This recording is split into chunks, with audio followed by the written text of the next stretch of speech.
करायचा आणि ते सगळं समजल्यानंतर मग आपल्याला हे सगळं कळणार आहे किंवा अशा प्रकारचे आपण यज्ञ वगैरे करू शकणार आहोत. म्हणजे इथं काय म्हणजे दुसऱ्या ओळीत जे सांगितलंय तर त्याचा अ, जाणकारांकडून त्या उपनिषदांचा अर्थ समजून घ्यायचा, तरच त्याचा तुम्ही विचार करून ते समजून घेऊ शकता आणि त्या विचाराने जीवभावाची आहुती ब्रह्मभावामध्ये पडणार आहे. बुद्धीची प्रधानता आहे. हा यज्ञ मुमुक्षूंनी, साधकांनी हा यज्ञ करायचा आहे. म्हणजे काय? जीवभावाची आहुती. आपण जे समजतोय मी देह आहे, मी देह आहे, या भावाची आहुती द्यायची आहे. आणि कशामध्ये? ब्रह्मभावामध्ये. मी परब्रह्म आहे, मी ब्रह्म आहे, मी परब्रह्माचा अंश आहे. हा यज्ञ आहे आणि या यज्ञामध्ये आहुती कशाची आहे? जीवभावाची. म्हणजे मी देह आहे, मी मन आहे, मी बुद्धी आहे. ही जी आपली कल्पना आहे, या विचाराची आहुती ब्रह्मभावामध्ये पडणार आहे. हा एक वेगळ्या दुसऱ्या प्रकारचा यज्ञ इथे सांगितलाय. इथे बुद्धीची प्रधानता आहे. हा यज्ञ मुमुक्षूंनी, साधकांनी हा यज्ञ करायचा आहे. हे दुसऱ्या ओळीत त्यांनी तिथे सांगितले. छोटे छोटे श्लोक येतात आहे. आपण हे पटापटा बघणार आहोत. आज आपला शेवटचा दिवस आहे. 26वा श्लोक आपण बघूयात. श्रोत्रा श्रोत्र आदीनि इंद्रियाणि अन्ये संयम अग्निषु जुह्वति शब्द आदीन विषयान अन्ये इंद्रिय अग्निषु जुह्वति. यापैकी काही जण विशुद्ध ब्रह्मचारी श्रवणादी प्रक्रिया आणि इंद्रियांची मानसिक संयमरूपी अग्नीमध्ये आहुती देतात आणि इतर म्हणजे गृहस्थाश्रमी इंद्रिय विषयांची इंद्रियाग्नी आहुती देतात. म्हणजे काय? ब्रह्मचारी, गृहस्थ, वानप्रस्थ आणि संन्यासी या या समाजाच्या 4 आश्रमातील सदस्यांनी परिपूर्ण योगी बनणे आवश्यक आहे. कोणत्याही तुम्ही आश्रमात जरी असले तरी तुम्हाला परिपूर्ण योगी बनणं आवश्यक आहे. मनुष्य जीवन हे पशुप्रमाणे इंद्रिय उपभोगा करण्यासाठी नाही. म्हणून 4 आश्रमांची रचना पद्धतीने करण्यात आली आहे, जेणेकरून आध्यात्मिक जीवनामध्ये पूर्णता प्राप्त करणे शक्य होईल. ब्रह्मचारी किंवा प्रमाणित आध्यात्मिक गुरूच्या देखरेखीखाली असणारे विद्यार्थी इंद्रिय तृप्तीपासून परावृत्त होऊन मन संयमित करतात. आपल्याला योग्य मार्गदर्शन मिळालं पाहिजे गुरुचं. ब्रह्मचारी केवळ कृष्ण भावनेशी संबंधित असणारे शब्द श्रवण करतो. ज्याला आता आत्मज्ञान झालेलं आहे, तो काय करतो? केवळ परब्रह्माशी संबंधित असणारे शब्द श्रवण करतो. श्रवण हे ज्ञान प्राप्तीचे मूलभूत तत्व आहे. आपण ऐकलं पाहिजे. महत्वाच्या गोष्टी जे काही आहेत, त्याच्यामुळे आपले जे कार्यक्रम चाललेत, आता हे भगवद्गीता किंवा ह्याच्या आधी आपण पुस्तक असे बहुतेक पुष्कळ वाचले आहेत, ते आपण ऐकले पाहिजेत. श्रवण हे ज्ञान प्राप्तीचे मूलभूत तत्व आहे. म्हणून विशुद्ध ब्रह्मचारी पूर्णपणे हरिनाम श्रवणामध्ये आणि कीर्तनामध्ये संलग्न झालेला असतो. तो भौतिक शब्द ध्वनीचे श्रवण करण्यापासून स्वतःला परावृत्त करतो.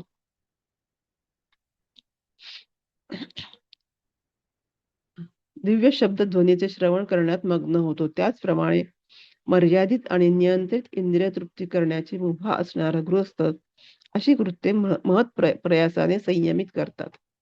मादक पदार्थ, मांसभक्षण करणे या सामान्यतः मानव समाजाच्या प्रवृत्ती असतात. परंतु एखादा संयमित गृहस्थ अनियंत्रित संभोग आणि इतर प्रकारची इंद्रिय तृप्ती करत नाही. म्हणून धार्मिक जीवनावर आधारित विवाह पद्धती ही सर्व सुधारित मानवी समाजामध्ये अस्तित्वात आहे. कारण नियंत्रित करण्याचा मार्ग आहे. असे संयमित आणि अनासक्त संभोग जीवन म्हणजे एक प्रकारचा यज्ञच आहे. कारण गृहस्थ आपली इंद्रिय तृप्ती करण्याच्या प्रवृत्तीची आहुती इथे देतो. इथे म्हणजे काय सांगितलंय की आपले पंच ज्ञानेंद्रिय इथे कंट्रोल करायचे आहेत, हे सांगितलंय. आपली पंच ज्ञानेंद्रिय म्हणजे कोणते? कान, नाक, डोळे, त्वचा, जिभे जे आहेत, या इंद्रियांची आहुती द्यायची आहे. संयमरूपी अग्नीमध्ये या 5 ज्ञानेंद्रियांचा अग्नी द्यायचे आहे. या 5 ज्ञानेंद्रियांचा जो विषय आहे त्यांचा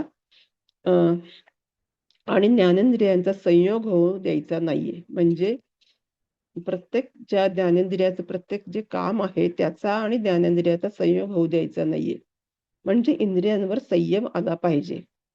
डोळे बंद केले की रूप बघण्यावर संयम करू शकतो. आता प्रत्येक इंद्रियाचं कसं आहे, आपण जेवढं डोळ्याने जे काही बघतो, जेवढं जास्त बघतो तेवढे विचार आपल्या डोक्यात येतात. म्हणून डोळे बंद केले की रूप बघण्यावर आपण संयम करू शकतो. तोंड बंद केलं की जिव्हा हा विषय थांबतो. म्हणजे आपण जे अनावश्यक आहे ते बोलतही नाही किंवा दोन्ही गोष्टी आहेत. बोलण्याच्या दृष्टीने पण आहे आणि खाण्याच्या दृष्टीपणामध्ये आहे. म्हणजे आपण जेव्हा तोंड बंद ठेवतो, तेव्हा जिव्हा हा विषय थांबतो. बाकीच्या 3 ज्ञानेंद्रियांना बंद करता येत नाही. मग काय करायचे? शक्यतो अशा ठिकाणी बसायचं जिथे जास्त आवाज येणार नाही. कान आपण बंद करू शकत नाही. त्याच्यामुळे आपण असं शांत ठिकाणी बसायचं जिथेकडून आपल्याला अ, अनावश्यक आवाज येणार नाहीत. कोणताही वास येणार नाही. त्यामुळे नाकाला विषय मिळणार नाही. पण तरीही काही ऐकायला येणार नाही, कशाचा वास येणार नाही, वारा त्वचेला स्पर्श करणार नाही. असं जरी झालं तरी त्यावर रिॲक्ट करायचं नाही. आपण कितीही प्रयत्न केला, की आपण अशा ठिकाणी बसलो, शांत ठिकाणी बसलो, की आपल्याला काही आवाज येणार नाही, कशाचा वास येणार नाही. अशा कुठल्याही शांत ठिकाणी जरी आपण बसलो आणि चुकूनही आपल्याला आपण आपल्या खोलीमध्ये बसलोय, आपण आपली नेहमीची ध्यानाची जागा आहे, शांत आहे, तिथे जरी शांतपणे बसलोय. पण असं झालं, की कुठून तरी आपल्याला भांडणाचा आवाज आला. शेजारी कुठेतरी बाहेर कुठेतरी भांडण चालू आहे, आपल्याला त्याचा आवाज आला. आपण पुष्कळ शांत ठिकाणी बसायचा प्रयत्न केलाय, पण बाहेरचा कुठलातरी आवाज येतोय. त्याने आपल्याला स्वतःला डिस्टर्ब होऊ द्यायचं नाही, त्याच्यावर रिएक्ट करायचं नाही, त्याच्यावर कुठलाही विचार करायचा नाही. काय आपल्याला समजा कोणाला रस्त्यावरच्या कोणाचा तरी भांडणाचा आवाज आला, तर हे काय आहे? कशाला भांडतायत? कोण भांडतंय? हे काय विषय आहे का भांडणाचे? त्याच्यावर काही विचार करायचा नाही, चिंता करायची नाहीये आणि काही रिएक्टही करायचं नाहीये. आपण फक्त आपल्या गोष्टींमध्ये लक्ष द्यायचं आहे. तरी त्यावर रिएक्ट करायचं नाहीये. त्याच्या आठवणीने मनाची एकाग्रता भंग पावणार नाही, याची खात्री करायची आहे. काही म्हणजे बाहेरच्या गोष्टींनी आपण स्वतःला डिस्टर्ब करून घ्यायचं नाही. अशा प्रकारे पंच ज्ञानेंद्रियांची आहुती द्यायची संयमामध्ये. हा ध्यानी लोकांसाठी आहे. ध्यानामध्ये बसल्यावर कंट्रोल करायचे आहे. काही काळ मौन पाळायचे आहे. इथे म्हणजे काय हा कुठला हे त्यांनी सांगितलंय निग्रह करायचा आहे. ज्ञानेंद्रियांचा निग्रह करायचा आहे असं या यज्ञामध्ये सांगितलेलं आहे. संसार करणाऱ्या लोकांनी काय करावं? जे सगळे ध्यानी लोक नाहीयेत, पण फक्त संसारी लोक आहेत, तर त्यांनी काय करायचं? त्यांनी कसं करायचं? तर प्रत्येक विषयाला त्याच्या इंद्रियाची आहुती द्यायची. म्हणजे डोळ्याचे काम बघणे, तर इथे काय बघायचं हे आपण ठरवू शकतो. डोळ्याचं काम बघणं आहे. सतत काही आपण डोळे बंद करून बसू शकत नाही. मग पण डोळ्यांनी काय बघायचं हे तर आपण ठरवू शकतो. म्हणजे सतत त्या टीव्हीवरती न्यूज दाखवतात, त्याच्यामध्ये व्हायलन्स दाखवला जातो, इकडच्या-तिकडच्या बातम्या दाखवल्या जातात. ते बघायच्या का? का व्हायलन्स दाखवलेले मूव्हीज बघायचे का? का शांतपणे आपलं काहीतरी अध्यात्माचं काही बघायचं, ध्यानाचं काही बघायचं, ध्यानाचे काही रिलेटेड व्हिडिओ बघायचे, हे तर आपण ठरवू शकतो. न्यूज बघायच्या की आपल्या ध्यानाचे काही व्हिडिओ बघायचे, मॅडम वगैरेचे काही सारखे व्हिडिओ पाहायला सांगत असतात किंवा आपले जे काही कार्यक्रमाचे व्हिडिओ आहेत ते बघायचे. हे आपण ठरवू शकतो. म्हणजे आपण इथे चूझी राहायचं आहे. आपण काय करायचं ते. अजून डोळ्यांनी काय आपण वाचन करू शकतो. जे आपले आध्यात्मिक पुस्तक आहेत त्यांचं हायर ऊर्जेचं पुस्तकांचं वाचन आपण करू शकतो. त्या विषयाचं यज्ञासाठी पावित्र्य राखायचं आहे. म्हणजे जसं डोळ्यांचं सांगितलं, की आपण काय बघायचं? व्हायलन्स असलेल्या न्यूज बघायच्या का आपले अध्यात्माचे व्हिडिओ बघायचे का हायर ऊर्जेचं पुस्तकं वाचायचं? हे आपण ह्या आपल्या यज्ञासाठी पावित्र्य राखायचं आहे. काय करायचं हे ठरवायचं आहे. थोडक्यात काय? काय बघायचं, काय ऐकायचं, काय बोलायचं, काय खायचं, कशाचा वास घ्यायचा हे सर्व विचार करून ठरवायचे आहे. कारण आपण यज्ञामध्ये आहुती देतोय तर ते सात्विकच असलं पाहिजे. आपल्या या ज्ञानेंद्रियाची त्याच्या विषयामध्ये आपण जर आहुती देतोय, तर ज्याची आहुती देतोय जसं आपण यज्ञामध्ये जे काही आहुती देतो ते एकदम सात्विकच नॉर्मल जो यज्ञ असतो त्याच्यामध्ये ज्याची आहुती देतो ते सगळं सात्विक असतं. पण आता इथे आपण काय करतो ज्ञानेंद्रियांची आहुती देतोय. तर ते ज्ञानेंद्रियांना कुठलं कर्म द्यायचं हे सगळं सात्विकच असलं म्हणजे काय? खाणं सात्विक असलं पाहिजे, बघणं सात्विक असलं पाहिजे, ऐकणं सात्विक असलं पाहिजे. सगळं काही सात्विक असलं पाहिजे आणि मर्यादेमध्ये असलं पाहिजे. ह्या यज्ञाचा अर्थ इथे असा दिलेला आहे. शास्त्राप्रमाणे धर्माला अनुसरून जे आहे त्याप्रमाणे योग्य त्या गोष्टी करायच्या आहेत. या सगळं केल्यामुळे काय होईल? यामुळे नीती धर्म वाढणार आहे. या यज्ञामुळे संयम बुद्धी वाढणार आहे. शिस्त क्षमता वाढणार आहे. हा एक प्रकारचा यज्ञ सांगितला आहे इथे. अजून एकच यज्ञ आहे, तो वाचूयात आपण. सर्वाणि इंद्रिय कर्माणि प्राण कर्माणि च अपरे आत्मसंयम योग अग्नौ जुह्वति ज्ञान दीपिते. हा कोणत्या प्रकारचा यज्ञ आता? इतर व्यक्ती ज्या मन आणि इंद्रियांच्या संयमाद्वारे आत्मसाक्षात्कार प्राप्तीसाठी इच्छुक असतात, त्या इंद्रिय आणि प्राणाच्या सर्व क्रिया आहुती रूपाने नियंत्रित मनरूपी अग्नीमध्ये अर्पण करतात. आता याचा अर्थ काय? या ठिकाणी पतंजली प्रणीत योग पद्धतीचा उल्लेख करण्यात आला आहे.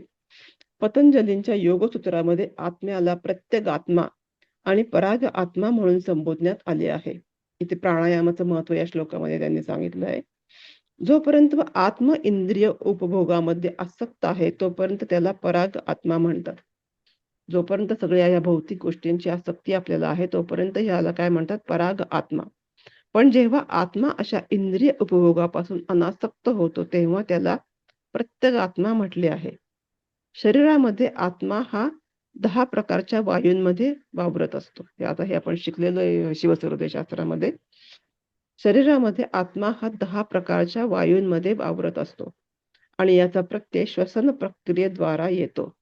पतंजली योगसूत्र मनुष्याला शरीरातील प्राणांच्या क्रियांचे नियमन कसे करावे याबद्दल सांगते. जेव्हा आपण प्राणायाम करतो तेव्हा याचं आपल्याला नियंत्रण करता येतं, जेणेकरून शरीरातील सर्व प्रकारच्या प्राणांच्या क्रिया भौतिक आसक्तीतून आत्म्याचे शुद्धीकरण होण्यासाठी अनुकूल होतील. आपण बघितलंय दीर्घ श्वसन करून नंतर कुंभक करून आपण आपल्याला कंट्रोल करू शकतो थोडंफार. अर्थात आपलं हे फारच बिगिनर स्टेज आहे. हे अजून त्याच्यात जे मास्टर्स लोक आहेत त्यांच्यासाठी आहे हे. या योग पद्धतीनुसार प्रत्येक आत्मा हेच अंतिम ध्येय आहे. हा प्रत्येक आत्मा भौतिक क्रियांमधून निवृत्त झालेला असतो. इंद्रिय आणि इंद्रिय विषय यांचा परस्पर संबंध येतो. उदाहरणार्थ कान श्रवण करण्यासाठी, नेत्र पाहण्यासाठी, नासिका वास घेण्यासाठी, जिव्हा चव घेण्यासाठी, हात स्पर्श करण्यासाठी आणि याप्रमाणे ही सर्व इंद्रिये आत्म्याच्या बाहेर क्रियाशील असतात. आपले जी पंचज्ञानेंद्रिय आहेत त्यांचा सगळ्या बाहेरच्या सृष्टीशी संबंध असतो. ही सर्व इंद्रिये आत्म्याच्या बाहेर क्रियाशील असतात. या क्रियांना प्राणवायूच्या क्रिया म्हणतात. अपान वायू अधोगामी आहे, व्यान वायू आकुंचन प्रसरणाचे कार्य करतो, समान वायू समतोलपणे राखतो, उदान वायू ऊर्ध्वगामी आहे. जेव्हा मनुष्य प्रबुद्ध होतो तेव्हा साक्षात्कार प्राप्तीसाठी या सर्वांचा उपयोग होतो. म्हणजे ज्ञानाच्या मार्गावर जाण्यासाठी, आत्म्याला ओळखण्यासाठी प्राणायाम करणं महत्वाचं आहे. ह्या जरी सगळ्या थोडी हायर स्टेज इथे यामध्ये सांगितलेली असली या श्लोकामध्ये, तरी त्याची सुरुवात प्राणायामाने व्हायला पाहिजे. आपण प्राणायाम करायला पाहिजे हे आपण ह्याच्यामध्ये घ्यायचं आहे या श्लोकामध्ये. आता दुसरा 28वा श्लोक आहे तो आपण बघणार नाहीये. आता 29वा जो श्लोक आहे किंवा 28व्या श्लोकाचा फक्त आपण इथे अर्थ बघूयात.